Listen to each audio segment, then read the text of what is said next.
Let's face it, folks, money makes the world go round. We work for it, we spend it, we save it, we even dream about it. But have you ever stopped to think about what money really is? What gives it value? For centuries, gold and silver weren't just precious metals, they were money itself. These metals were universally accepted. We're talking about the Egyptians, the Romans, and many other ancient civilizations. Civilizations that understood real value when they saw it. They knew that gold and silver were more than just shiny objects.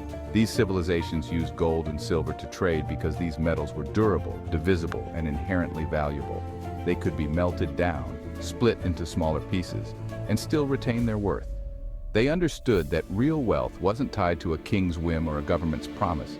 It was something tangible, something you could hold in your hand. Gold and silver were the bedrock of their economies, providing stability and trust in trade. Nowadays, many people are turning to Bitcoin and other digital assets as the financial landscape changes and becomes more volatile. This trust in precious metals laid the foundation for modern financial systems. Even today, the legacy of gold and silver endures, reminding us of a time when money was more than just paper and numbers on a screen. Gold and silver have stood the test of time. They've survived wars, famines, and societal upheavals. Why? Because their value isn't tied to a piece of paper or a digital number on a screen. It's tangible, it's real, and it's limited. Much like Bitcoin, it has a limited supply. Something is only valuable if it's rare. You can't just print more gold or magically create silver from thin air. You can mine Bitcoin, but it's still limited and governments can't control it. This scarcity is what gives them their enduring value. Fiat currencies, on the other hand, are a different story. In 1971, President Nixon took the U.S. off the gold standard. This meant our currency was no longer backed by a tangible asset. It was a pivotal moment in our financial history. Some argue it led to greater economic flexibility. Others believe it opened the door to instability. Whatever your take, one thing is clear. The relationship between money and value fundamentally changed that day. Section 4. The illusion of fiat currency. Today, most of the world operates on fiat currency. These are government-issued currencies that aren't backed by a physical commodity like gold. Their value comes from the government's promise and the faith people have in that promise.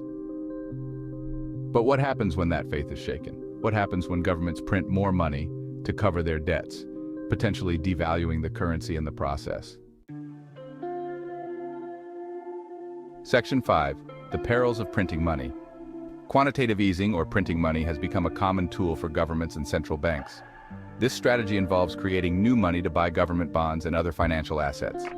While it might seem like a quick fix to stimulate the economy, it comes with a cost: inflation. Inflation is the rise in prices of goods and services over time, reducing the purchasing power of money. When more money floods the system, it can erode the purchasing power of the existing currency. This means that each unit of currency buys fewer goods and services than before. This means your hard-earned money buys less and less over time. Everyday essentials like groceries, fuel, and housing become more expensive, stretching household budgets thin.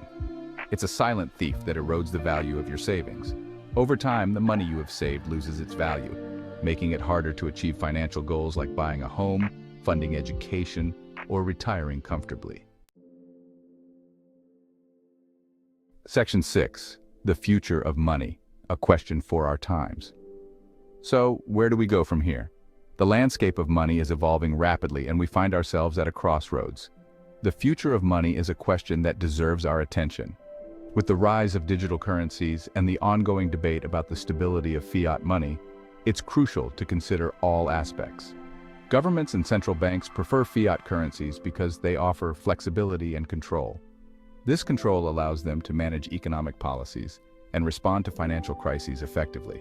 But as individuals, we need to ask ourselves, are we comfortable in trusting our financial well-being solely to a system built on promises? The value of fiat money is based on trust and the stability of the issuing government. Maybe it's time to remember the lessons of history and consider the enduring value of gold and silver. These precious metals have been trusted for centuries as a store of value and a hedge against inflation. After all, when it comes to protecting your wealth, it's always better to be safe than sorry. Diversifying your assets by including gold and silver can provide a sense of security and stability in uncertain times. If you would like to learn more, please like, subscribe, and share this video with those closest to you so they too can learn and protect themselves from future economic ruin. Thanks for watching.